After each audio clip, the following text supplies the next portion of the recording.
सभी का स्वागत है इस क्लास में। और आप देख रहे हैं इस क्लास में हम लोग करने वाले हैं BA part 1 history paper 1 subsidiary या जनरल। ये सब्सिडरी और जनरल के लिए है फॉर टीएमयू भागलपुर यूनिवर्सिटी और साथ में मुंगेर यूनिवर्सिटी, दोनों के लिए इम्पोर्टेंट होने वाला है। यह प्रीवियस ईयर ऑब्जेक्टिव पेपर है जिसमें कि हम इसमें कवर किया गया है 2006 से लेकर 2020 तक का टोटल प्रीवियस ईयर इसमें कवरेज किया गया है। और साथ में साथ कुछ एक्स्ट्रा प्रश्न भी, संभावित प्रश्न जो कि एग्जाम में आने में संभावना बनी रहती है, वो भी इसमें कवर किया गया है। तो ये बता दें कि बीए पार्ट 1 जिसका भी हिस्ट्री ऑनर्स नहीं सब्सिडरी होगा, जिसका भी सब्सिडरी होगा उसके लिए क्लास है। तो ये आप देख सकते हैं यहाँ पे दिखाई दे रहा होगा कि हिस्ट्री पेपर 1, यहाँ पे पेपर 1 इसलिए लिखा है। पेपर 2 कब लिखा रहेगा? जब आप पार्ट 2 में चल जाएंगे। जैसे ही आप यहाँ पे पार्ट 2 में जाएंगे तो यहाँ पे आपका हिस्ट्री पेपर 2 हो जाएगा, अगर आपका सब्सिडरी रहेगा तब। मैं फिर से बता दूँ, ये जनरल एवं सब्सिडरी के लिए, ऑनर्स के लिए मैंने वीडियो अभी नहीं बनाया है, मैं उसके लिए भी बना दूंगा। तो ये तिलका मांझी भागलपुर यूनिवर्सिटी के साथ साथ मुंगेर यूनिवर्सिटी दोनों के लिए महत्वपूर्ण है। 2006 से लेकर 2020 तक का इसमें पूरा ऑब्जेक्टिव क्वेश्चन कवरेज किया गया है। इससे बाहर आपका एग्जाम में नहीं जाएगा। कुछ एक्स्ट्रा प्रश्न भी इसमें कवर किया गया है ताकि आपका एग्जाम में अगर एक्स्ट्रा प्रश्न पूछा जाए आपके बुक एवं पाठ्य पुस्तक से रिलेटेड तो उसी से इसमें आ जाए। तो आज हम लोग करने वाले हैं, लगभग 1 घंटा का वीडियो होने वाला है जिसमें कि हिस्ट्री पेपर 1 का हम लोग जनरल सब्सिडरी का सारा इसमें ऑब्जेक्टिव कवर कर लेंगे। तो चलिए वीडियो को शुरू करते हैं। तो आपके स्क्रीन पे क्वेश्चन आ गया है। तो वीडियो शुरू करने से पहले आपको एक जानकारी दे दें कि अगर भी तो आपने हमारे चैनल को सब्सक्राइब नहीं किया है तो सब्सक्राइब कर ले। इस चैनल के माध्यम से आपको तिलका मांझी भागलपुर यूनिवर्सिटी से रिलेटेड कोई भी लेटेस्ट अपडेट और साथ में आपका पाठ्य पुस्तक से लेकर सिलेबस, पढ़ाई लिखाई, रिजल्ट के बारे में आपको पता चलते रहता है। हमने हिंदी जिसका कंपलसरी लैंग्वेज है उसके लिए वीडियो बनाना स्टार्ट कर दिए हैं, उसके लिए वीडियो आपको मिलता ही होगा। तो चलिए आज का प्रश्न स्टार्ट करते हैं। और सबसे पहला प्रश्न आपका है कि पुरातात्विक स्रोतों में सबसे महत्वपूर्ण स्रोत क्या है? तो सबसे महत्वपूर्ण स्रोत आपका जो होता है वो अभिलेख है। सबसे महत्वपूर्ण सोर्स क्या है? अभिलेख है। क्वेश्चन नंबर 2 में है कि सिंधु सभ्यता के अवशेष का पता सर्वप्रथम लगा था। तो सिंधु सभ्यता का सर्वप्रथम जो पता लगा था 1921 ईस्वी में, किसके द्वारा? दयाराम साहनी। अगर ये भी पूछा जाए तो आप याद कर सकते हैं, दयाराम साहनी के द्वारा पता लगाया गया था। ठीक है, सर्वप्रथम 1921 ईस्वी में। प्रश्न 3 है कि रिंग वैदिक काल में राजा का सबसे महत्वपूर्ण अधिकारी कौन होता था? तो पुरोहित जो होता था ये राजा का सबसे महत्वपूर्ण अधिकारी होता था रिंग वैदिक काल में। आगे है चंद्रगुप्त मौर्य द्वारा पराजित नंद वंश का शासक था। तो चंद्रगुप्त मौर्य द्वारा पराजित जो नंद वंश का शासक था उसका नाम था घनानंद। घनानंद चंद्रगुप्त मौर्य के द्वारा पराजित किया गया था कौटिल्य के कहने पे। चंद्रगुप्त मौर्य का जो गुरुजी थे उनका नाम था कौटिल्य, जिनको कि हम लोग शास्त्र का फादर भी कहते हैं, उनका और भी नाम था। आगे देखते हैं कि चंद्रगुप्त मौर्य द्वारा पराजित ग्रीक शासक था। तो चंद्रगुप्त मौर्य द्वारा पराजित जो ग्रीक शासक कौन था? तो उसका नाम था सेल्यूकस निकेटर। ठीक है, पूरा नाम इनका था सेल्यूकस निकेटर। आप पूरा नाम भी इसका लिख सकते हैं, सेल्यूकस निकेटर। क्वेश्चन नंबर 6 में है कि बहमीर थे। बहमीर कौन थे? तो बहमीर एक गणितज्ञ थे, ये बहुत ही अच्छा गणितज्ञ थे उस जमाने का। प्रश्न 7 में है कि सातवाहन का संस्थापक कौन था? जो सातवाहन वंश है तो सातवाहन वंश का शासक कौन थे? तो सिमुक जो थे ये सातवाहन वंश का शासक थे। प्रश्न 8 में है कनिष्क ने स्थापित किया था। जो राजा कनिष्क थे, सम्राट कनिष्क, उन्होंने क्या स्थापित किया था? तो शक संवत को कनिष्क ने स्थापित किया था। और हम लोग जो है शक संवत को कब अपनाए थे? तो 22 मार्च जो 1957 ईस्वी में हम लोगों ने शक संवत को अपनाया था। हम लोग का जो राष्ट्रीय यानी हिंदू कैलेंडर है वो आज भी, यानी राष्ट्रीय कैलेंडर है वो आज भी शक संवत पे आधारित है, 22 मार्च 1957। ठीक है, अगला प्रश्न हम लोग देखते हैं।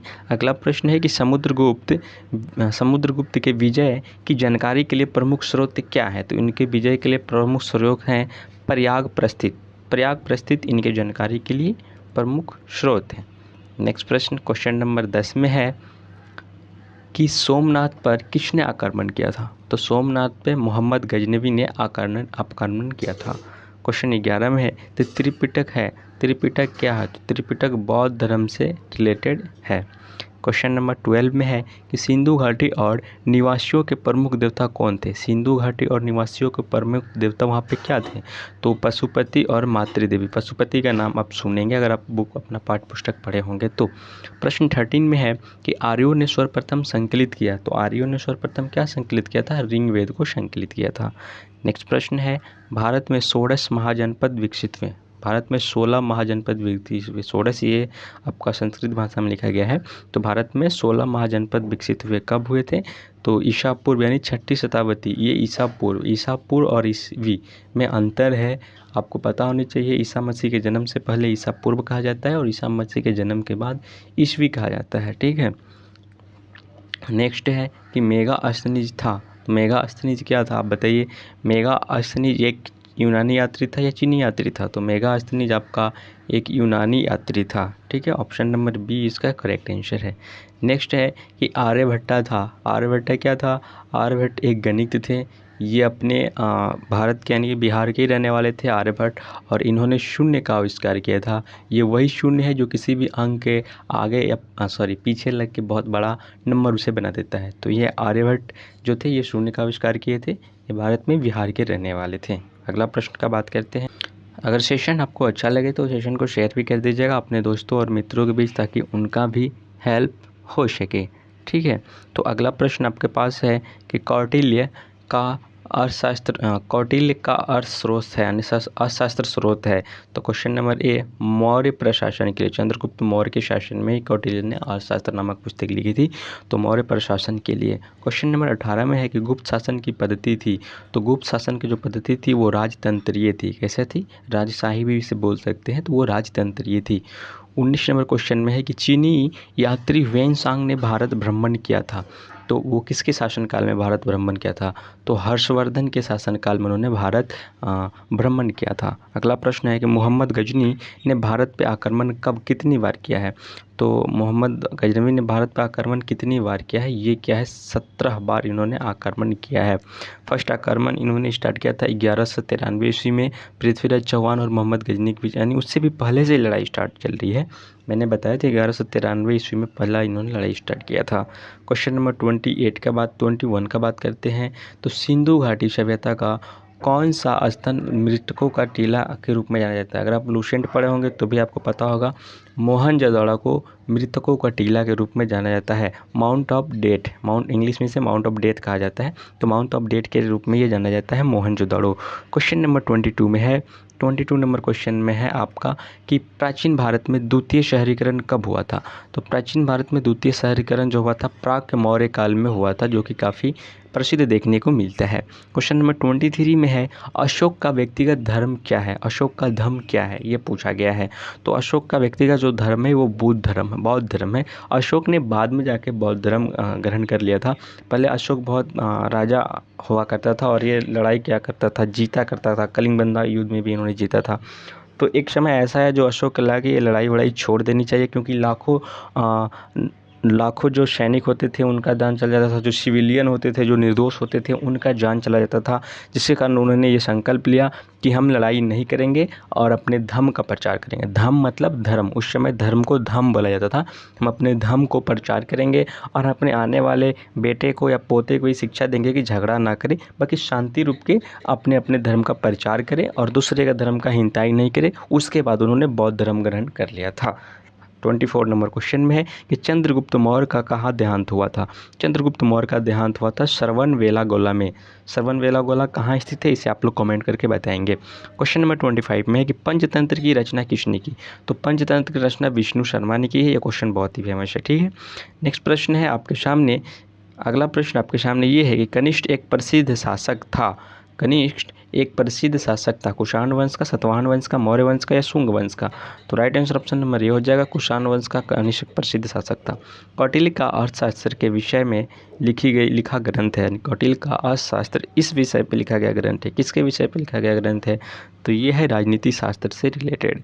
क्वेश्चन नंबर 28 में है कि निम्न में से कौटिल्य का अर्थशास्त्र इस विषय पर लिखा गया राजनीति शास्त्र। निम्न में से कौन सी पुस्तक मेगास्थनीज ने लिखी थी? तो बताना है कि मेगास्थनीज कौन सा पुस्तक लिखा था। तो इंडिका नामक पुस्तक को मेगास्थनीज ने लिखा था। प्रश्न नंबर 29 में है कि गुप्त शासकों में भारत का नेपोलियन किसे कहा जाता है? तो भारत का नेपोलियन समुद्रगुप्त द्वितीय को कहा जाता है। तो यहाँ पे द्वितीय प्रथम दिया हुआ नहीं है, तो आप डायरेक्ट समुद्रगुप्त ही मार देंगे। क्वेश्चन नंबर 30 में है कि गुप्त काल में भारत का भ्रमण करने वाला विदेशी यात्रा कौन था? तो गुप्त काल में भारत का भ्रमण करने वाला विदेशी यात्रा का नाम था मेगास्थनीज। मेगास्थनीज अपनी पुस्तक लिखे हैं और मेगास्थनीज के पुस्तक का नाम क्या है? इंडिका। ठीक है। अगला प्रश्न है कि निम्नलिखित कथन सही है गलत, इसके बारे में हम लोग बताना है। सत्य असत्य करके भी आप लोग के एग्जाम में पहले क्वेश्चन पूछा जा चुका है, तो इससे भी रिलेटेड हमने क्वेश्चन को लिया है। ठीक है। तो प्रश्न है 31 नंबर में कि अर्थशास्त्र के लेखक कौटिल्य हैं। ये बिल्कुल सही बात है, सत्य है। हड़प्पा सभ्यता की खोज डॉक्टर R.C. मुजम्मदार ने की थी। बिल्कुल गलत बात है। इसका खोज दयाराम साहनी ने किया था 1921 ईस्वी में, और इनके साथ एक और भी वैज्ञानिक शोधकर्ता थे जिनका कि नाम मुझे भी याद नहीं आ रहा है, आता तो मैं बता देता। 33 नंबर क्वेश्चन में है कि सिंधु घाटी सभ्यता शहरी था। बिल्कुल सही। सिंधु घाटी सभ्यता शहरी नहीं था, लेकिन सिंधु घाटी सभ्यता में ईंटे की दीवार, बहुत सारी चीज़ देखने को मिलती थी। नाली मिलती थी, आपकी कुआं मिलता था, पूजा पाठ वो सब मिलता था। पक्की दीवारें, पक्की शहर, तो सत्य है ये बात। सिंधु घाटी सभ्यता जो था शहरी था। ठीक है। क्वेश्चन 34 में है कि वेदों में अथर्ववेद प्राचीनतम है। बिल्कुल गलत बात है। सबसे प्राचीनतम जो है ऋग्वेद है, तो ये असत्य हो जाएगा। 35 नंबर क्वेश्चन में चंद्रगुप्त मौर्य का संबंध गुप्त वंश से था। असत्य है। चंद्रगुप्त मौर्य का संबंध जो है मौर्य वंश से था। यहाँ पे जो मौर्य लगा है ना, तो मौर्य वंश से हो गया, तो इनका संबंध मौर्य वंश से था। क्वेश्चन नंबर 36 में है कि कलिंग युद्ध अजातशत्रु के द्वारा लड़ा गया था। ये भी बिल्कुल गलत है। कलिंग युद्ध अजातशत्रु के भी द्वारा नहीं लड़ा गया था। कलिंग युद्ध जो है अशोक के द्वारा लड़ा गया था। अशोक के द्वारा कलिंग युद्ध लड़ा गया था। नेक्स्ट क्वेश्चन 37 नंबर में है गांधार कला का विकास गुप्त काल में हुआ था। जो गांधार कला का विकास हुआ था, गांधार अपना कहाँ है? अफगानिस्तान में पड़ता है अभी। तो गांधार कला का जो विकास गुप्त काल में हुआ था, असत्य बात है। गांधार कला का विकास गुप्त काल में नहीं हुआ था, उससे पहले ही हुआ था। 38 नंबर क्वेश्चन में है कि समुद्रगुप्त के शासनकाल में फैयान भारत आया था। बिल्कुल असत्य बात है। समुद्रगुप्त के शासनकाल में फैयान भारत नहीं आया था। समुद्रगुप्त के शासनकाल में जो भारत आया था उनका नाम मुझे भी एग्जैक्टली याद नहीं है। मैं इस सेशन के लास्ट होते होते आपको ज़रूर बता दूंगा। ठीक है। तो अगला प्रश्न देखते हैं। ये सही गलत करके, सत्य असत्य करके भी आपका एग्जाम में आ चुका है और आगे भी आने की संभावना है, कभी पूछा जा सकता है। आगे भी 1-2 प्रश्न इसी पे आधारित है। 39 नंबर प्रश्न में है कि पृथ्वीराज को मोहम्मद गजनी ने हराया था। असत्य बात है। पृथ्वीराज को मोहम्मद गजनी नहीं हरा पाया था, जबकि इनके साथ वो 3 लड़ाइयाँ लड़ा था। क्वेश्चन नंबर 40 में है कोणार्क मंदिर महाराष्ट्र में स्थित है। बिल्कुल गलत बात है। कोणार्क मंदिर महाराष्ट्र में स्थित नहीं है। क्वेश्चन नंबर 41 में है कि सिंधु घाटी के भवन मुख्यतः बने होते थे। तो सिंधु घाटी के भवन मुख्यतः पक्की ईंटों के बने होते थे। अगर ऑप्शन में ईंट और पक्की ईंट दोनों रहेगा तो आपको पक्की ईंट सेलेक्ट करना है। क्वेश्चन नंबर 42 में है कि आर्यों ने सर्वप्रथम संकलित किया था। आर्यों ने सर्वप्रथम ऋग्वेद को संकलित किया था, और सबसे प्राचीनतम यानी पुराना जो वेद है वो आपका ऋग्वेद है। क्वेश्चन नंबर 43 में है कि गौतम बुद्ध का जन्म कहाँ हुआ था। तो गौतम बुद्ध का जन्म हुआ था वो कपिलवस्तु में हुआ था। ये भी आपका बिहार में ही पड़ता है। नेक्स्ट प्रश्न है 44 में कि भारत में 16 महाजनपद विकसित हुए थे। तो 16 महाजनपद जो विकसित हुए थे, ये क्वेश्चन रिपीट कर रहा है। मैंने पहले एक बार ये क्वेश्चन हो भी चुका है। ये ईसा पूर्व में हुआ था, यानी 6वीं शताब्दी ईसा पूर्व में हुआ था। ठीक है। अगला प्रश्न का हम लोग बात करते हैं 45 नंबर प्रश्न। कौटिल्य का अर्थशास्त्र स्रोत है। कौटिल्य का अर्थशास्त्रीय स्रोत है किसके लिए? मौर्य प्रशासन के लिए। चंद्रगुप्त मौर्य के शासनकाल में कौटिल्य थे, तो मौर्य प्रशासन के लिए। कनिष्ठ महत्वपूर्ण राजा था किस वंश का? तो कनिष्ठ जो है ये कुषाण वंश का राजा था। प्रश्न 1-2 रिपीट भी हो सकते हैं, तो अच्छी बात है, आपको पता चल तो जाएगा, कम से कम याद तो हो जाएगा ना प्रश्न। क्वेश्चन नंबर 47 में है कि गुप्त राजवंश का संस्थापक कौन था। तो गुप्त राजवंश का जो संस्थापक का नाम क्या है? तो उनका नाम है चंद्रगुप्त प्रथम, और समुद्रगुप्त द्वितीय को क्या कहा जाता है? भारत का नेपोलियन कहा जाता है। इसे भी याद रखें। 48 नंबर क्वेश्चन में है कि सिंधी सभ्यता का स्वरूप था। जो सिंधी था वहाँ पे सभ्यता का स्वरूप क्या था? ग्रामीण, नगरीय, आटविक या इनमें से कोई नहीं। तो वहाँ पे शहरी सभ्यता था, यानी नगरीय सभ्यता था। क्वेश्चन नंबर 49 है कि विक्रमशिला विश्वविद्यालय की स्थापना किसने की थी? तो पाल वंश ने की थी विक्रमशिला विश्वविद्यालय की स्थापना, और उनका नाम पूरा है राजा धर्मपाल।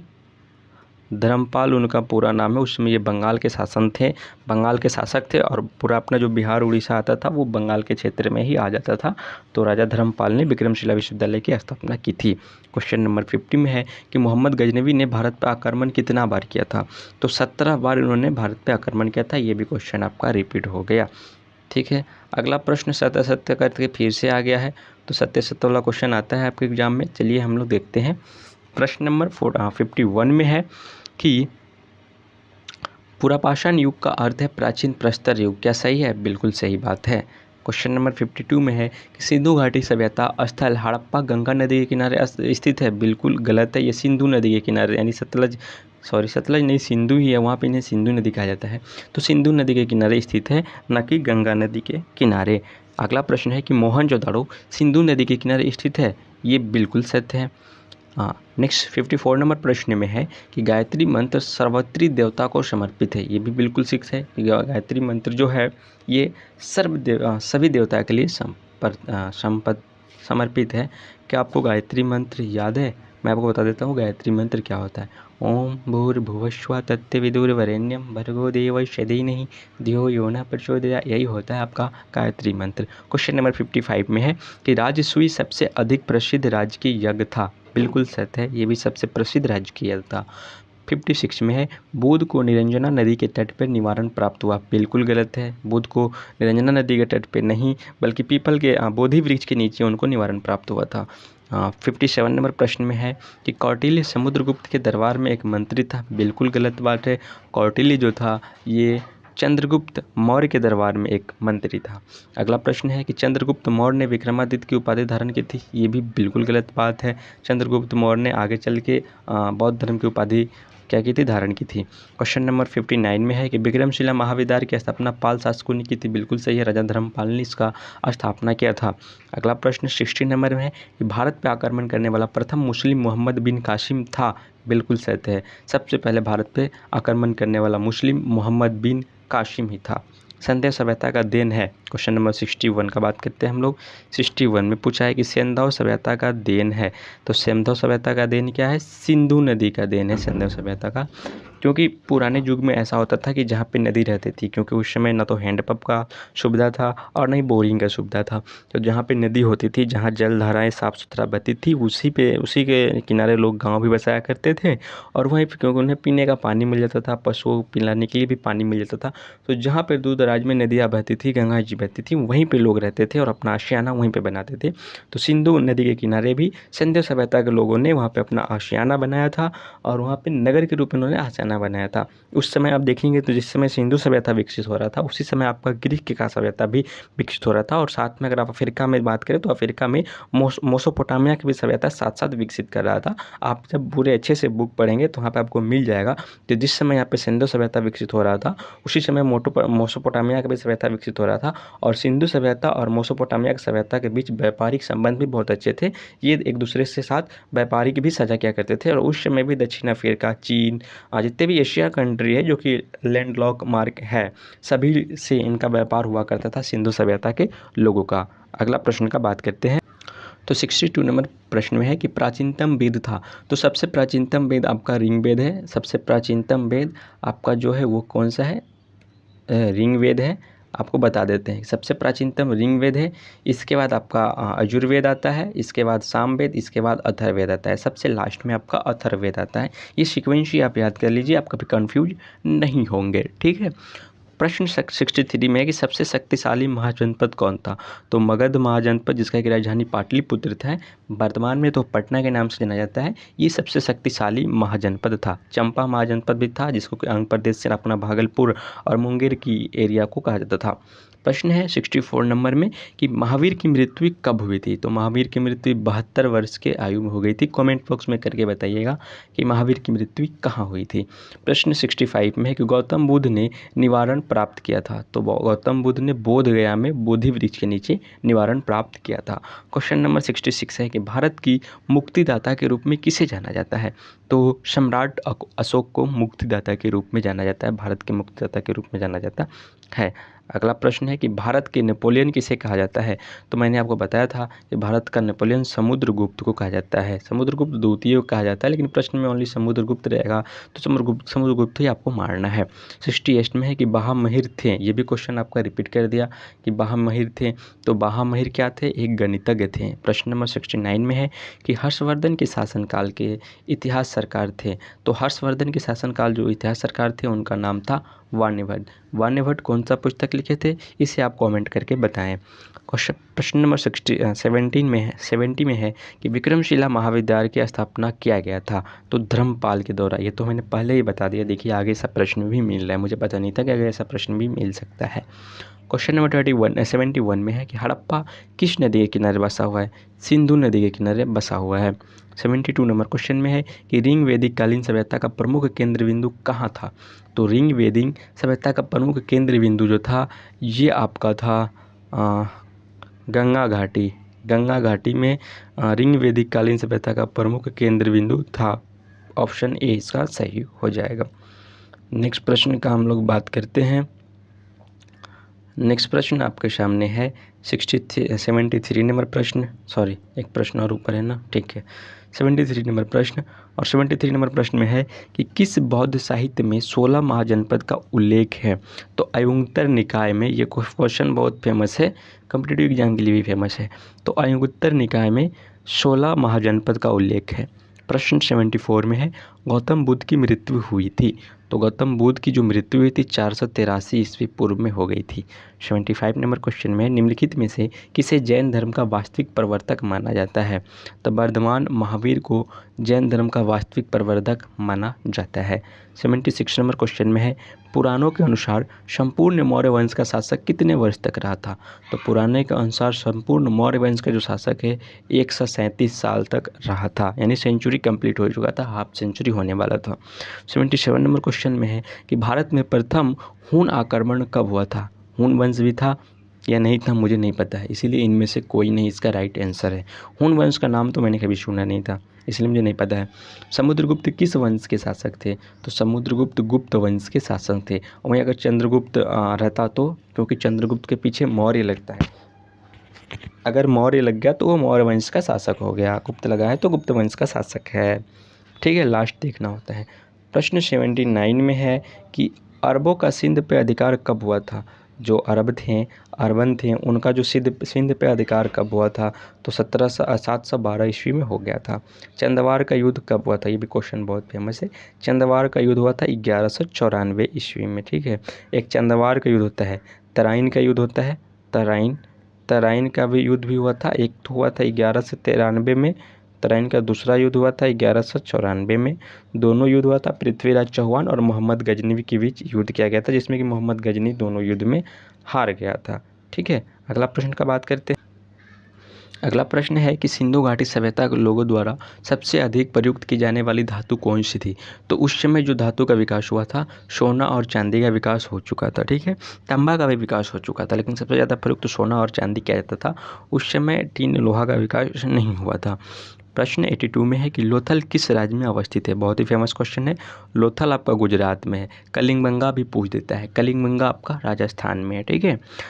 प्रश्न नंबर 83 में है कि कंधार शिलालेख किस लिपि में लिखे गए थे, तो कंधार शिलालेख जो है ये लिखा गया था आपका आरमेइक लिपि में, और ये लिखा गया था आपका खरोष्ठी लिपि में। ये सारे लिपि कब के हैं, तो ये सारे लिपि जब अशोक के शासनकाल था तब के ही ये सारी लिपि है।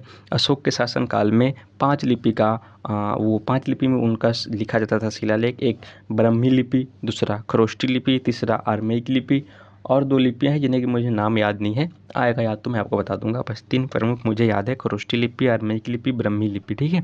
अगला प्रश्न है 84 नंबर में कि गौतम बुद्ध का जन्म हुआ था, गौतम बुद्ध का जन्म हुआ था 563 ईस्वी पूर्व में, कहाँ पे हुआ था इसे आप जरूर बताइएगा, ठीक है, कमेंट बॉक्स में। शक्तिशाली महाजनपद कौन था, तो शक्तिशाली महाजनपद मगध था, ये आपको पता ही होगा, ये अपने बिहार का पाटलिपुत्र इसकी राजधानी थी। प्रश्न 86 में है कि निम्नलिखित में से किसे महानतम जैन विद्वान माना जाता है, सबसे महानतम जैन विद्वान किसे माना जाता था, तो भद्रबाहु को। भद्रबाहु का नाम आपने सुना ही होगा, अगर आप बुक पढ़े होंगे डिटेल से तो आपको ये सब सेशन करने की बिल्कुल भी ज़रूरत नहीं है, आप ऑब्जेक्टिव ऐसे ही बना दोगे। बुक पढ़े होंगे एक्चुअली में, जो हमारे पाठ्य पुस्तक का बुक है अगर वो पढ़े होंगे तो, ठीक है।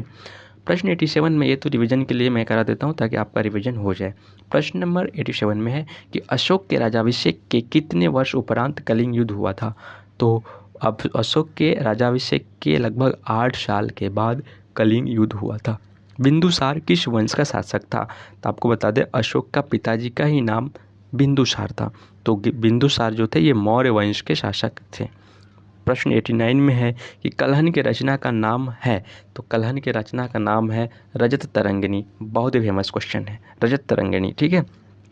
प्रश्न नंबर 90 में है कि शक संवत का प्रामीर किसे माना जाता है।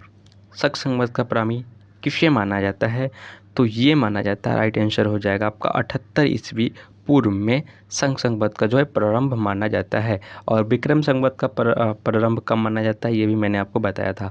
शक संवत 7800 ईस्वी पूर्व में माना जाता है। शक संवत सम्राट कनिष्क के द्वारा चलाया गया था 7800 ईस्वी पूर्व में, लेकिन भारत जो है ये शक संवत को कब अपनाया था, ये हमने आपको बताया था कि 22 मार्च 1957 ईस्वी को भारत ने शक संवत को अपनाया था अपने राष्ट्रीय कैलेंडर के रूप में, ठीक है।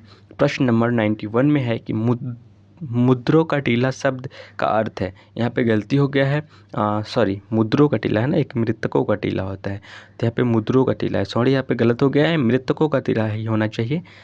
तो मृतकों का टीला का जो अर्थ है माउंट ऑफ डेड, ये अर्थ है आपका मोहनजोदाड़ो का। यहाँ पे मिस्टेक हो गया है, मिसप्रिंट हो गया है, आप यहाँ पे सही कर लें। यहाँ पे मुर्दों नहीं होगा, मृतकों का टीला, यहाँ मुद्रों लिखा गया है, यानी मनी का टीला लिखा गया, जो कि वो होगा नहीं, तो मोहनजोदाड़ो को माना जाता है माउंट ऑफ डेड।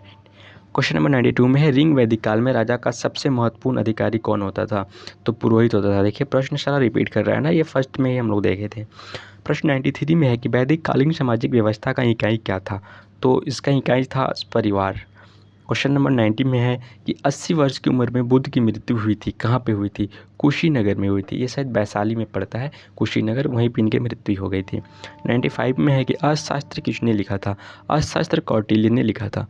प्रश्न नंबर 96 में है हरिसेन राजकवि थे, किसके दरबार का, तो समुद्रगुप्त के दरबार का जो है हरिसेन थे वो कवि थे। प्रश्न नंबर 97 में है कि हर्षचरित्र लिखा गया था, किसके द्वारा लिखा गया था, बाणभट्ट के द्वारा लिखा गया था। 98 में विक्रमशिला विश्वविद्यालय की स्थापना की थी, पाल वंश ने की थी, जिसका नाम है राजा धर्मपाल, और धर्मपाल ने ही विक्रमशिला विश्वविद्यालय की स्थापना की थी। ये उस समय बंगाल पे शासन करते थे और अपना बिहार झारखंड उड़ीसा क्षेत्र बंगाल प्रांत में ही आता था। प्रश्न नंबर 99 में है कि इनमें से किसका संबंध शंकराचार्य से है, तो शंकराचार्य से अद्वैतवाद का संबंध जो है ये शंकराचार्य से है। अगर सेशन आपको अच्छा लग रहा होगा तो इसे शेयर कीजिएगा अपने दोस्तों के बीच में, ताकि उनका भी हेल्प हो जाए और मुझे भी मोटिवेशन मिलते रहे। अगला प्रश्न का बात करते हैं। तो अगला प्रश्न है कि सोमनाथ के मंदिर को तोड़ने वाला था, तो सोमनाथ के मंदिर को मोहम्मद गजनी ने तोड़ा था। प्रश्न 101 में है कि सिंधु घाटी सभ्यता के पतन का कारण था, क्या बाढ़, भूकंप, आर्य आक्रमण या इनमें से सभी, तो इनमें से सभी था। आप अगर सिंधु घाटी सभ्यता तो नहीं, एक मोहनजोदाड़ो करके फिल्म बना है जिसमें कि आपका मेगा स्टार क्या नाम है इनका, ऋतिक रोशन जी उसमें रोल भी किया है, तो उनमें बाढ़ भी दिखाया गया है, भूकंप भी दिखाया गया है और आर्यों का आक्रमण भी दिखाया गया है, तो इनमें से सभी इसका राइट आंसर हो जाएगा। बहुत ही क्रिएटिव मूवी है, देखना चाहिए। अगर जो मूवी पुरातत्व पे आधारित है, जो कि रियल घटना पर आधारित है, वैसी मूवी देखनी चाहिए, जिससे आपका ज्ञान बढ़ता है, प्लस उसके प्रति आपको जागरूक यानी जानने का और मौका मिलता है, उत्सुक होता है कि हम इसके बारे में और जानें। प्रश्न नंबर 102 में है कि वैदिक युग में सर्वाधिक शक्तिशाली देवता थे, तो वैदिक युग में सबसे शक्तिशाली देवता उस समय इंद्र को माना जाता था। प्रश्न 103 में है भगवान महावीर तीर्थकर थे, कितना तीर्थकर थे, तो 24वां तीर्थकर थे। आप कमेंट में बताइएगा कि प्रथम तीर्थकर कौन थे, बहुत ही फेमस नाम है, वो भी क्वेश्चन कभी कभी हो सकता है पूछा भी होगा, देखते हैं आगे मिल भी जाए, पर कॉम्पिटिटिव एग्जाम में आता है। प्रश्न 104 में है कि नंद वंश के अंतिम शासक कौन था, घनानंद थे। नंद वंश का अंतिम शासक, जिनको कि तबाह करने के लिए कौटिल्य ने अपने शिखा, क्योंकि वो ब्राह्मण थे तो वो लोग अपने शिखा बांधते थे, शिखा उसे कहा जाता है बाल छिलवाने के बाद लोग जो टिक्की छोड़ देते हैं ना, उसे शिखा कहा जाता है। तो ब्राह्मण लोग का शिखा बहुत बड़ा बड़ा हो जाता था, तो उन्होंने घनानंद के साम्राज्य को नष्ट करने के लिए उन्होंने अपने शिखा को खोला था और प्रतिज्ञा लिया था कि जब तक घनानंद का साम्राज्य नष्ट नहीं होता है कब तक हम अपने शिखा को नहीं यानी कि बांधेंगे। फिर राजा अशोक चंद्रगुप्त मौर्य के शासनकाल में उन्होंने घनानंद का नाश किया था। प्रश्न नंबर 105 है कि यूनानी यात्री मेगास्थनीज आया था, किसके शासनकाल में मेगास्थनीज जो है वो आया था, तो मेगास्थनीज आया था आपका 1 नंबर चंद्रगुप्त मौर्य के दरबार में। मेगास्थनीज क्या था, एक लेखक था, इनका पुस्तक का नाम है इंडिका। प्रश्न नंबर 106 में है कि मुद्रा राक्षस के लेखक कौन है। मुद्रा राक्षस के लेखक है विशाखा दत्त। प्रश्न 107 में है विक्रमादित्य किसे कहा जाता है, तो समुद्रगुप्त को ही विक्रमादित्य कहा जाता है। प्रश्न नंबर 108 में है सांची स्तूप स्थित है, तो सांची स्तूप स्थित है, ये विदिशा में स्थित है। प्रश्न 109 में है सांस्कृतिक केंद्र के रूप में कांची संबंधित थी, सांची होना चाहिए ना, पल्लवों से संबंधित थी। किससे संबंधित थी? पल्लवों से संबंधित थी। ये कांची होगा या सांची होगा, इसे आप देख लेंगे, मुझे थोड़ा सा यहाँ पे मिसप्रिंट लग रहा है, ठीक है। नेक्स्ट प्रश्न है प्रश्न नंबर 110 और 110 में है कि हर्षवर्धन का जो मृत्यु हुआ था कब हुआ था, तो इनका मृत्यु 6 से 47 ईस्वी में हुआ था। प्रश्न 111 है कि रजत तरंगिणी के लेखक हैं, रजत तरंगिणी के लेखक कल्हण हैं। प्रश्न 112 में है निम्नलिखित में से कौन स्थल सिंधु घाटी सभ्यता से संबंधित नहीं था, तो कांची जो है ये सिंधु घाटी सभ्यता से संबंधित नहीं था, क्योंकि ये पल्लवों के शासनकाल से संबंधित था और पल्लव बंगाल के राजा थे। सर्वाधिक शक्तिशाली महाजनपद का नाम क्या है, तो मगध है सर्वाधिक शक्तिशाली महाजनपद का नाम। प्रश्न 114 में है गौतम बुद्ध अपना पहला उपदेश दिया था, बहुत ही फेमस क्वेश्चन है। पहला उपदेश इन्होंने सारनाथ में दिया था, दूसरा उपदेश इन्होंने कहाँ पे दिया था, तीसरा उपदेश मुझे पता है इन्होंने कुशीनगर में दिया था, वैशाली में, और दूसरा कहाँ पे दिया था, ये शायद पाटलिपुत्र यानी बोध गया में इन्होंने दूसरा उपदेश दिया था। तीसरा उपदेश उन्होंने कुशीनगर में दिया था, ठीक है। पहला यहाँ हो गया, दूसरा बोध गया में होगा, याद कर ले, तीसरा हो गया वैशाली के कुशीनगर में, ठीक है। प्रश्न है 115 में कि कलिंग पर आक्रमण किसने किया था। कलिंग पे आक्रमण जो किया था राजा अशोक ने किया था, यानी सम्राट अशोक ने कलिंग पे आक्रमण किया था। सम्राट अशोक का पिताजी का नाम है बिंदुसार और बिंदुसार का ही पिताजी का नाम था चंद्रगुप्त मौर्य। अगर जोड़ा जाए तो चंद्रगुप्त मौर्य का पोता है सम्राट अशोक। चंद्रगुप्त मौर्य का, चंद्रगुप्त नहीं, चंद्रगुप्त और चंद्रगुप्त मौर्य दोनों अलग हैं। चंद्रगुप्त गुप्त वंश का शासक था, चंद्रगुप्त मौर्य जो है ये मौर्य वंश के शासक थे। नेक्स्ट प्रश्न आपके सामने ये है कि भारत का नेपोलियन किसे कहा जाता है। मैंने ये प्रश्न कितने बार रिपीट हो चुका। भारत का नेपोलियन जो कहा जाता है ये कहा जाता है समुद्रगुप्त को, ठीक है, समुद्रगुप्त को भारत का नेपोलियन कहा जाता है। अगला प्रश्न विक्रमशिला महाविहार प्रमुख केंद्र था, तो विक्रमशिला जो महाविहार था ये बौद्धवाद का प्रमुख केंद्र था। क्वेश्चन नंबर 118 में है तंजौर का मंदिर निर्मित हुआ था। तंजौर का मंदिर जो निर्मित हुआ था ये चोल शासक द्वारा किया गया था, चोल वंश द्वारा, ठीक है। प्रश्न 119 में है दक्षिण भारत में महाजन कहे जाते हैं, तो दक्षिण भारत में किन्हें, जो बनिया होते हैं, बनिया को महाजन कहा जाता था। प्रश्न 120 में है सोमनाथ के मंदिर को किसने तोड़वाया था, तो सोमनाथ के मंदिर को मोहम्मद गौरी ने तोड़वाया था। किसने तोड़वाया था, मोहम्मद गौरी ने, सॉरी मोहम्मद गौरी ने नहीं तोड़वाया था, मोहम्मद गजनी ने तोड़वाया था। प्रश्न है सोमनाथ के मंदिर किसने तोड़ा था, तो ये मोहम्मद गजनी ने तोड़वाया था, ठीक है। प्रश्न 121 है कि मुद्रा राक्षस के लेखक कौन है, तो मुद्रा राक्षस के लेखक जो है वो विशाखा दत्त हैं। प्रश्न 122 में है वैदिक युद्ध की सर्वाधिक शक्तिशाली राजनीतिक संस्था थी, तो वैदिक युद्ध की सर्वाधिक शक्तिशाली राजनीतिक संस्था थी समिति। प्रश्न 123 में है कि छठी सदी ईस्वी पूर्व में कितने महाजनपद थे, तो छठी सदी ईस्वी पूर्व में जो है आपका 16 महाजनपद थे। कितने महाजनपद थे, 16 महाजनपद थे, ऑप्शन नंबर सी। प्रश्न 124 में है कि गौतम बुद्ध की मृत्यु हुई थी, तो गौतम बुद्ध की मृत्यु हुई थी कुशीनगर में, ये वैशाली में पड़ता है। तो अपना तीसरा उपदेश दे रहे थे ना, पहला उपदेश उन्होंने दिया था सारनाथ में, दूसरा उपदेश दिया था बोध गया पाटलिपुत्र में, तीसरा उपदेश उन्होंने कुशीनगर में दिया था और वहीं पर उनकी मृत्यु भी हो गई थी। प्रश्न 125 में है कि शुंग वंश के संस्थापक कौन था, तो शुंग वंश का संस्थापक थे पुष्यमित्र शुंग। पुष्यमित्र शुंग थे शुंग वंश का संस्थापक। प्रश्न 126 में है कि अमरावती कला लोकप्रिय थी, तो अमरावती कला जो है लोकप्रिय थी, ये थी दक्षिणी भारत में थी लोकप्रिय। प्रश्न 127 में है कि विक्रम संवत प्रचलित हुआ था, तो विक्रम संवत प्रचलित हुआ था 57 ईस्वी पूर्व में, और ये शक संवत कब हुआ था, ये 78 ईसा पूर्व में हुआ था, सम्राट कनिष्क के द्वारा चलाया गया था, ठीक है।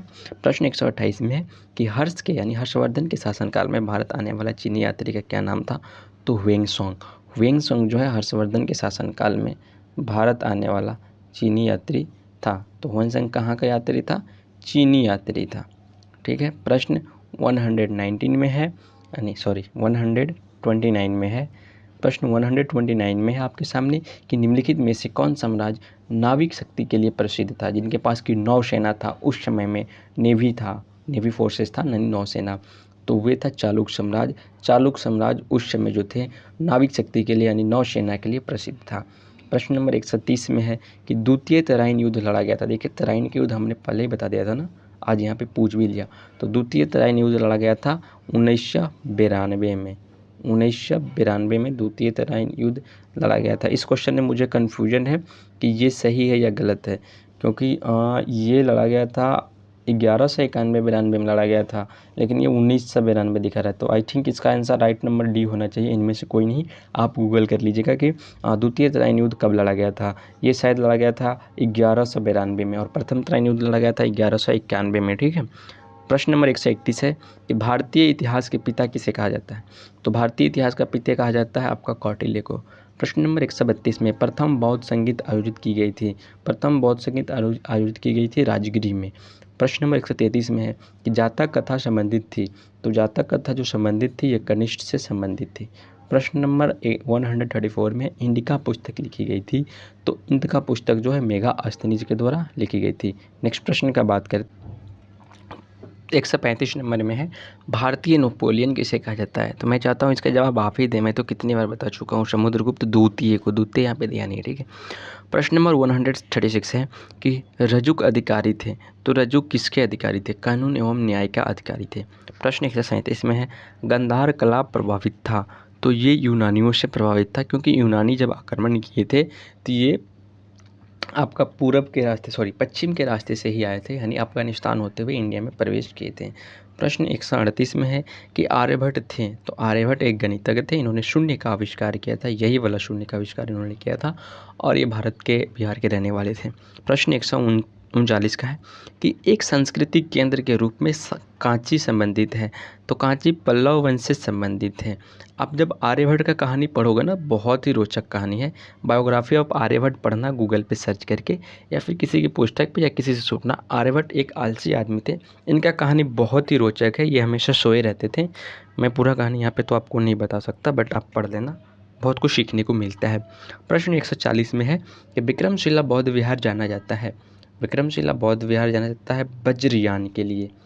नेक्स्ट प्रश्न 141 नंबर क्वेश्चन में आपके पास है कि निम्न में से किस धातु की जानकारी सिंधु घाटी के लोगों को नहीं थी।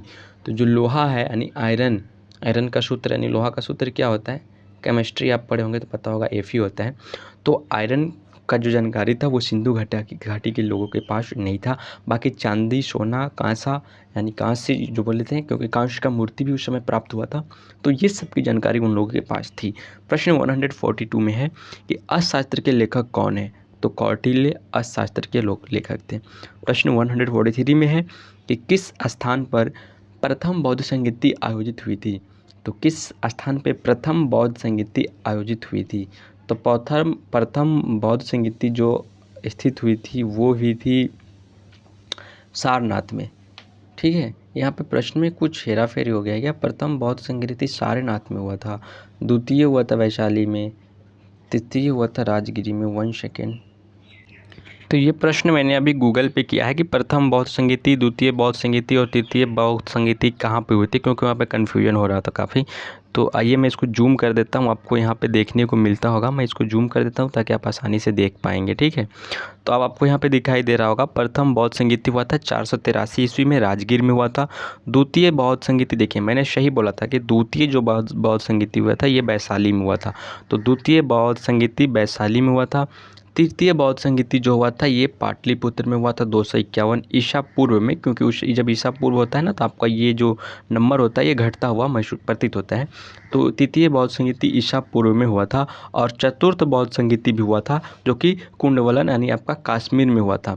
तो ये सभी को आप याद रख लें, मैं इसको फिर से बता देता हूँ, इसको आप याद कर ले। प्रथम बौद्ध संगीति राजगीर में हुआ था 483 ईस्वी में, द्वितीय बौद्ध संगीति हुआ था वैशाली में 383 ईस्वी में, और तृतीय बौद्ध संगीति हुआ था पाटलिपुत्र पटना में 251 ईस्वी में, और चतुर्थ बौद्ध संगीति हुआ था कुंडवलन यानी कश्मीर में इसकी प्रथम शताब्दी में। अच्छा, ये बौद्ध संगीति का बात किया गया है, वहाँ पे बुद्ध का उपदेश का बात किया गया था। तो बुद्ध उपदेश सबसे पहले वो सारनाथ में दिए थे, सारनाथ में सबसे पहले वो अपना उपदेश दिए थे। लेकिन बौद्ध संगीति कुछ इस प्रकार से हुआ था, जिसके बारे में यहाँ पे बताया गया है और यहाँ पे डिटेल से लिखा भी गया है कि बौद्ध परंपरा के अनुसार परिनिर्वाण के अंतरण में राजगिरी में प्रथम बौद्ध संगीति हुई थी। इस अवसर पे विनय और धर्म का संग्रह किया गया था। इस संगीति के इतिहास सरकारों में प्रचुर विवाद रहा है, इस पर विवाद भी रहा है। तो खैर मुझे हम लोग को इतना जानकारी नहीं लेना चाहा, बस मैंने यहाँ पे कन्फ्यूजन दूर किया कि प्रथम कब हुआ था, कहाँ हुआ था, ताकि आपको समझ में आ जाए। तो प्रथम बौद्ध संगीति जो हुआ था वो आपका यहीं पे हुआ था, वैशाली में द्वितीय बौद्ध संगीति हुआ था। प्रथम बौद्ध संगीति आपका राजगीर में हुआ था। तो वापस से अपने क्वेश्चन पे लौटते हुए, क्वेश्चन नंबर 143, किस स्थान पे प्रथम बौद्ध संगीति हुआ था? तो बौद्ध संगीति आपका राजगीर में प्रथम बौद्ध संगीति हुआ था। द्वितीय वैशाली में, तृतीय जो हुआ था पाटलिपुत्र में, और चतुर्थ हुआ था आपका कश्मीर में कुंडवलन में। ठीक है। प्रश्न नंबर 144 में निम्न में से किस वेद की रचना सबसे पहले हुई थी? तो सबसे पहले जिस वेद की रचना हुई थी वो ऋग्वेद है, सबसे पुराना है, सबसे प्राचीनतम है, सबसे पहले इसी की रचना की गई थी। किसके द्वारा ऋग्वेद की रचना की गई थी ये आप कमेंट बॉक्स में बताना। 145 नंबर क्वेश्चन में कि 16 महाजनपद पर निम्नलिखित में से कौन ग्रंथ प्रकाश डालता है? 16 महाजनपद पर निम्नलिखित कौन ग्रंथ प्रकाश डालता है? किस पे है कि ग्रंथ प्रकाश डालता है? तो अयोत्तर निकाय डालता है। अयोत्तर निकाय में 16 महाजनपदों का वर्णन किया गया है। प्रश्न 146 में है कि निम्न शासकों में से किन्होंने धम्म महानात्माओं की नियुक्ति की थी? धम्म तो अशोक ने। हमने आपको शुरू में बताया था कि उस समय धर्म को धम्म बोला जाता था, और ये प्रश्न आपको आगे मिल भी गया कि धम्म महामाताओं ने नियुक्ति की थी, तो अशोक ने की थी। प्रश्न 147 में है कि कनिष्ठ किस वंश का शासक था? तो कनिष्ठ कुषाण वंश का शासक था। प्रश्न 148 में है कि किस शासन के साथ प्रयाग प्रस्थित संबंधित है? तो ये आपका संबंधित है समुद्रगुप्त के साथ। जैसे ही यहाँ पे कनिष्ठ का नाम आया ना, तो आपके माइंड में घूमना चाहिए कनिष्ठ किस वंश का शासक था? तो कुषाण वंश का शासक था। कनिष्ठ ने 78 ईस्वी पूर्व में क्या स्थापित किया था? शक संवत को स्थापित किया था। उस शक संवत को भारत सरकार ने कब अपनाया था अपने राष्ट्रीय कैलेंडर के रूप में? तो 22 मार्च 1957 ईस्वी को। कनिष्ठ जैसे आपके माइंड में आए तो ये 4 बात इससे रिलेटेड जितनी भी है ना, ये सारे आपके माइंड में आना चाहिए, तो ही आपको ऑब्जेक्टिव बनाने में किसी प्रकार की दिक्कत नहीं होगी। प्रश्न 149 का बात करते हैं। तो 149 नंबर प्रश्न में है कि हर्ष के शासनकाल में कौन चीनी यात्री भारत आया था? तो ह्वेनसांग भारत आया था। प्रश्न 150 में है कि पल्लव शासकों की राजधानी कहाँ थी? तो पल्लव शासकों की राजधानी कांची में थी। प्रश्न 141 में है नालंदा महाविद्यालय बिहार की स्थापना किसने किया था? तो इनमें से कोई नहीं, क्योंकि नालंदा महाविद्यालय की जो स्थापना किया था वो महाबिहार की स्थापना किया गया था गौतम बुद्ध के द्वारा, क्योंकि बौद्ध शिक्षा वहाँ पे बहुत ही प्रसिद्ध था, तो गौतम बुद्ध के द्वारा किया गया था। प्रश्न 142 में है इंडिका ग्रंथ का लेखक कौन है? तो इंडिका ग्रंथ का लेखक है मेगास्थनीज। नेक्स्ट क्वेश्चन है 153 में निम्न में से कौन सिंधु घाटी स्थल गुजरात में है? तो लोथल जो है ये आपका गुजरात में है। कालिंगबंगा जो है राजस्थान में है। हड़प्पा वर्तमान पाकिस्तान में है। मंडा मुझे पता नहीं मंडा कहाँ है, मैं भूल गया हूँ। ठीक है, तो आपको ये याद होना चाहिए हड़प्पा जो है ये शायद पंजाब प्रांत में स्थित है, लेकिन ये कहाँ पड़ता है? पाकिस्तान वाला पंजाब में पड़ता है। कलिंगबंगा गुजरात में है। लोथल जो है कलिंगबंगा राजस्थान में है, लोथल गुजरात में है। यही 2 सिंधु घाटी सभ्यता कालीन नगर है जो कि अपना भारत में पड़ते हैं। बाकी अवशेष जितना भी सिंधु घाटी सभ्यता है वो सारा पाकिस्तान में पड़ता है। नेक्स्ट प्रश्न आपके सामने ये है कि ऋग्वेद में कितने मंडल हैं? तो ऋग्वेद में 10 मंडल हैं। प्रथम बौद्ध संगीति का आयोजन हुआ था। प्रथम पद्धति बौद्ध संगीति पूछा है, उपदेश नहीं। तो प्रथम बौद्ध संगीति का हुआ था आयोजन राजगिरी में, द्वितीय वैशाली में, तृतीय पाटलिपुत्र में, चौथा जो था चंपा में नहीं हुआ था, ये हुआ था कश्मीर का कुंडवलन में। ये क्वेश्चन आपको याद ही हो जाएगा, आई होप आप इसे नहीं भूलेंगे। प्रश्न 156 में है निम्न में से किस शासक ने देवनाम प्रियदर्शी की उपाधि धारण की थी? तो देवनाम प्रियदर्शी की उपाधि राजा अशोक ने धारण किया था। प्रश्न 152 में है कि सातवाहन वंश का संस्थापक कौन था? तो सातवाहन वंश का संस्थापक शिमुख था। 158 नंबर प्रश्न में है निम्न में से कौन शासक भारतीय नेपोलियन के नाम से जाना जाता है? समुद्रगुप्त जो है भारतीय नेपोलियन के नाम से जाना जाता है। 59 नंबर प्रश्न में है हर्षचरित ग्रंथ का लेखक कौन है? तो हर्षचरित ग्रंथ का लेखक बाणभट्ट हैं। 160 नंबर प्रश्न में है पल्लव शासकों की राजधानी थी। पल्लव शासकों की राजधानी कहाँ थी? तो पल्लव शासकों की राजधानी कांची में थी। ठीक है। प्रश्न 161 का बात करते हैं। 61 नंबर प्रश्न में है अल बरूनी किस शासक के साथ भारत आया था? तो अल बरूनी मोहम्मद गजनी के साथ भारत आया हुआ था। 162 नंबर क्वेश्चन में है सिंधु घाटी के लोग किस जानवर से परिचित नहीं थे? तो सांप से परिचित नहीं थे, बाकी गाय, सांड, घोड़ा से वहाँ पे परिचित थे। गाय का वहाँ पे मूर्ति भी मिलता था। सांड से वो लोग खेलते भी थे, वहाँ पे एक खेल होता है ना सांड से रिलेटेड, और घोड़ा से वो लोग तो व्यापारी करते ही थे। प्रश्न 163 में है कि वास्तविक यानी स्वस्तिक का चिन्ह पाए जाते हैं। स्वस्तिक का चिन्ह पाए जाते हैं कहाँ से? तो ये हड़प्पा काल से पाए जाते हैं। 64 नंबर प्रश्न में है वेदांग कितनी है? वेद अलग होता है, वेदांग अलग होता है। तो वेदांग आपका कितना है? 4 वेदांग होता है। शिक्षा, कल्प, तब तो आपका 6 वेदांग होता है। ठीक है, वेदांग 6 होता है, 4 नहीं होता है। यहाँ पे गलत दिया हुआ है, 6 वेदांग होता है। पूरा वेदांग का मुझे नाम याद नहीं है, मैं 2-3 याद है, शिक्षा, कल्प, निरुक्त, और मुझे याद नहीं है। अगर आप पढ़े होंगे तो आपको याद होना चाहिए। 6 वेदांग होता है। प्रश्न 165 में है इंडिका के लेखक कौन है? तो इंडिका का लेखक मेगास्थनीज है। भगवान महावीर का जन्म स्थान था, भगवान महावीर का जन्म स्थान बिहार में था। बौद्ध ग्रंथ किस भाषा में लिखी गई थी? बौद्ध ग्रंथ पाली भाषा में लिखी गई थी। नेक्स्ट प्रश्न का बात करते हैं आपके सामने। प्रश्न नंबर 168 में है कि मिनांडर शासक था। मिनांडर शासक था, कहाँ का शासक था? भारतीय यवन वंश का शासक था। प्रश्न 169 में गौतम बुद्ध के प्रथम शिक्षक थे। गौतम बुद्ध के प्रथम शिक्षक का नाम था अलार कलाम। अलार कलाम। प्रश्न 170 में है कौन सा साहित्य मौर्य साम्राज्य से संबंधित है? उपयुक्त में से सभी, क्योंकि दिव्यानंद भी है, महावंश भी है, दीपंश भी है, ये सभी मौर्य साम्राज्य से संबंधित हैं। प्रश्न 171 में है प्राचीन भारत का अंतिम लोकप्रिय हिंदू सम्राट था। तो ये थे हर्षवर्धन। प्राचीन भारत का अंतिम लोकप्रिय हिंदू सम्राट हर्षवर्धन थे। इसके बाद मुगलों का शासन आ गया था भारत में। अगला प्रश्न है सिंधु घाटी सभ्यता के भवन मुख्यतः बने होते थे। तो सिंधु घाटी सभ्यता का भवन मुख्यतः ईंट के बने होते थे। नेक्स्ट प्रश्न है आपके सामने कि आर्यों ने सर्वप्रथम संकलित किया था। तो आर्यों ने सर्वप्रथम संकलित किया था ऋग्वेद को। प्रश्न सी में है। अब ए बी सी करके आता है, क्योंकि आजकल जो प्रश्न आते हैं वो ए बी सी करके ही आते हैं। तो ये सी नंबर प्रश्न में है गौतम बुद्ध ने पहला उपदेश दिया था। तो गौतम बुद्ध पहला उपदेश सारनाथ में दिया था। डी नंबर में है रजत तरंगिणी के लेखक कौन थे? तो रजत तरंगिणी के लेखक कल्हण है। ई में है जैन धर्म के वास्तविक प्रवर्तक कौन थे? तो वर्धमान महावीर। महावीर का पूरा नाम है वर्धमान महावीर। क्वेश्चन नंबर 1 में है कौटिल्य का अशास्त्र स्रोत है। कौटिल्य का मौर्य प्रशासन के लिए है स्रोत है। क्वेश्चन सब रिपीटेड आपको देखने को यहाँ पे मिल रहे होंगे। नेक्स्ट प्रश्न है जी नंबर में भारतीय इतिहास का स्वर्ण युग किसे कहा जाता है? तो गुप्त वंश को भारतीय इतिहास का स्वर्ण युग कहा जाता है। एच में है विक्रमशिला विश्वविद्यालय की स्थापना किसने की थी? पालों ने की थी। पाल वंशों ने, राजा धर्मपाल ने इसकी स्थापना की थी। राजा धर्मपाल भी बौद्ध धर्म से इंस्पायर थे। क्वेश्चन नंबर आई में है, आई नंबर क्वेश्चन में है कि अरबों ने सिंध पे कब अधिकार किया था? तो 712 ईस्वी में। जे में है सोमनाथ मंदिर को तोड़ने वाला कौन था? मोहम्मद गजनी था। ये सब प्रश्न तो आपको याद हो गए होंगे अगर आप सेशन शुरू से देख रहे होंगे बिना स्किप किए तो।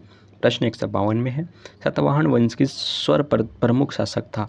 तो सातवाहन वंश का सबसे प्रमुख शासक था गौतमी पुत्र सातकर्णी। ठीक है। प्रश्न 153 में है कनिष्क ने स्थापना की थी। कनिष्क ने स्थापना की थी शक संवत। और ठीक है।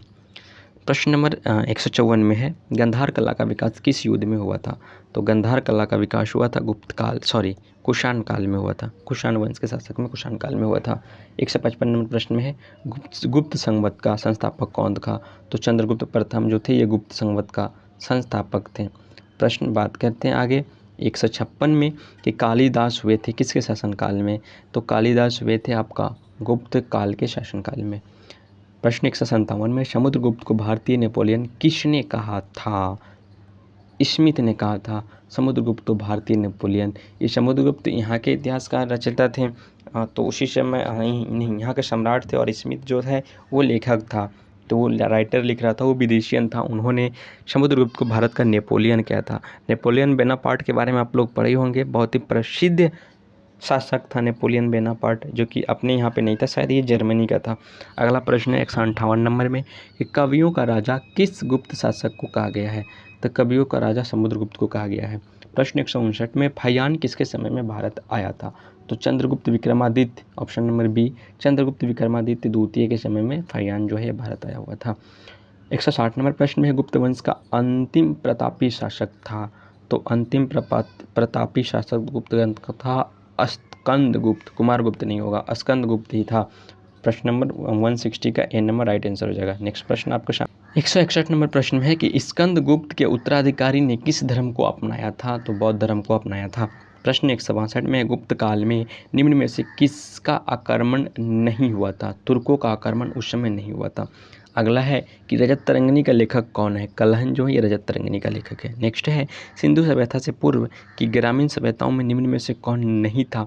तो वैदिक नहीं था। प्रश्न 143 में है हड़प्पा में सभ्यता का पता लगाया था। तो हड़प्पा में सभ्यता का पता कौन लगाया था? राय बहादुर सहनी। मैंने तो सुना था दयाराम सहनी, यहाँ पे राय बहादुर सहनी का नाम दिया है, आप इसको सर्च कर लें। हड़प्पा में सभ्यता का पता लगाया था, हमने सुना था दयाराम सहनी 1921 ईस्वी में। ठीक है। अगला प्रश्न 144 नंबर में है कि मोहनजोदाड़ो में, ये क्वेश्चन जो ये यूनिवर्सिटी का क्वेश्चन है, तो उन्होंने ही यहाँ पे गलत दिया होगा राय बहादुर सहनी। हालांकि आप दयाराम सहनी याद कर लें, लेकिन जब दयाराम सहनी नहीं दिया रहेगा तो हो सकता है राय बहादुर सहनी उन्हीं का दूसरा नाम होगा, तो आपको इस पर सही करके आना है। ठीक है। उस समय उनके साथ जो है जॉन मार्शल भी सिंधु घाटी सभ्यता पे काम कर रहे थे। मैंने बोला था ना कि अगर सेशन के लास्ट तक मुझे उनका नाम याद आएगा तो मैं बता दूंगा। तो दयाराम सहनी के साथ साथ जॉन मार्शल भी इस शोध पे काम कर रहे थे, उनके साथ ही हेड थे आपका दयाराम सहनी। प्रश्न 144 नंबर में है कि मोहनजोदाड़ो में सभ्यता का पता लगाया था। तो मोहनजोदाड़ो में जो है सभ्यता का पता कौन लगाया था? यानी रखलादास बनर्जी जो है ये सभ्यता का पता लगाए थे। रखलादास बनर्जी वहाँ के सभ्यता का पता लगाया था। प्रश्न है 145 में सिंधु घाटी सभ्यता की प्रमुख विशेषताएं क्या थी? तो नगर योजना एवं वास्तुकला वहाँ की प्रमुख विशेषताएं थी। प्रश्न है कि मुर्दों का टीला, वहाँ मुद्रा लिख दिया था, मुद्रा नहीं होगा, मुर्दों का टीला या फिर मृतकों का टीला या फिर माउंट ऑफ डेथ किसे कहा जाता है? मोहनजोदाड़ो को कहा जाता है। प्रश्न है मुद्रा राक्षस के रचयिता कौन थे? विशाखादत्त हैं। चंद्रगुप्त के दरबार में यूनानी राजदूत कौन था? मेगास्थनीज। मेगास्थनीज का पुस्तक का नाम क्या है? तो मेगास्थनीज का पुस्तक का नाम था इंडिका। ठीक है।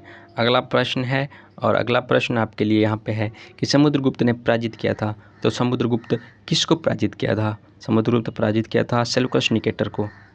सेल्यूकस निकेटर को जो है समुद्रगुप्त यहाँ पे क्या किया था? पराजित किया था। नेक्स्ट प्रश्न आपके सामने है कि समुद्रगुप्त मौर्य का संबंध, चंद्रगुप्त मौर्य का संबंध किस राज्य से था? तो चंद्रगुप्त मौर्य का संबंध था पिपली वंश से था। प्रश्न 151 में है कलिंग युद्ध के बाद अशोक ने अपनाया। तो कलिंग युद्ध के बाद अशोक ने जैन धर्म को अपना लिया था, सॉरी बौद्ध धर्म को अपना लिया था, जैन धर्म को नहीं। कलिंग युद्ध के बाद अशोक ने बौद्ध धर्म को अपना लिया था। तो ये था प्रीवियस ईयर से संबंधित बहुत ही महत्वपूर्ण ऑब्जेक्टिव जो कि आपके प्रीवियस एग्जाम में आ चुके हैं और आगे भी आने का संभावना है। तो इसमें हम लोगों ने जो कवर किया है वो आपका 2006 से लेके 2020 तक का जितना भी प्रश्न है वो सारे प्रश्न को यहाँ पे हम लोगों ने कवर कर लिया है। आई होप कि आपको ये सेशन अच्छा लगा होगा तो वीडियो को लाइक कीजिएगा, चैनल को सब्सक्राइब कीजिएगा। ये history, subsidiary and general part 1 के लिए है। पार्ट 2 का भी अगर जो भी स्टूडेंट है पार्ट 2 के लिए भी यहाँ इस तरह का सेशन बनाकर शेयर किया जाएगा। ये जनरल सब्सिडरी का था, हिस्ट्री का, पॉलिटी का भी किया जाएगा, अदरवाइज फिर ऑनर्स का भी किया जाएगा। इसका लघु उत्तरीय प्रश्न और दीर्घ उत्तरीय प्रश्न का भी वीडियो किया जाएगा। आप हमारे चैनल को सब्सक्राइब कर लें अगर इस तरह के वीडियो आप पाना चाहते हैं तो। ठीक है, मिलते हैं नेक्स्ट वीडियो में, तब तक के लिए जय Hind. Thank you watching for this video.